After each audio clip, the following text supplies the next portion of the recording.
இது வரைக்கும் எனக்கு வந்த ஆர்டர்ஸ் எல்லாம் என்னோடய friends side, relative side and ஒரு பேக்கரின்னு சொல்லியிருந்தேன் இல்லையா, அவங்க எல்லாத்தையும் நான் நேரில் பார்த்துருக்கேன். பட் இப்போ வந்திருக்க ஆர்டர் முகமே தெரியாத சப்ஸ்கிரைபர் ஒருத்தவங்க ஆர்டர் பண்ணது தாங்க. நமக்கு தெரிஞ்சவங்க நம்மளை சப்போர்ட் பண்ணுறதுக்காக நம்மக்கிட்ட ஆர்டர் பண்ணுறது ஒரு வகையான ஹாப்பினஸ். ஆனால் முகமே தெரியாத ஒருத்தவங்க நம்மளை நம்பி ஆர்டர் பண்ணும்போது அந்த ஹாப்பினஸ் சொல்கிறதுக்கு வார்த்தையே இல்லைங்க. அக்கா, நான் உங்கள் சேனலை ஸ்டார்டிங்லேருந்தே பார்த்துட்டு இருக்கேன்.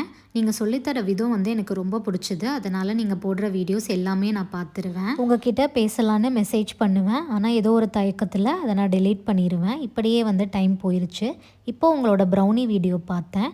நான் ஒரு ப்ரௌனி லவ்வர். இந்த சாக்கை வச்சு உங்ககிட்ட மெசேஜ் பண்ணலான்ட்டு நான் இப்போ மெசேஜ் பண்ணியிருக்கேன். எனக்கு 1/2 kgயில் மைதா வச்சு ப்ரௌனி செஞ்சு கொடுங்க.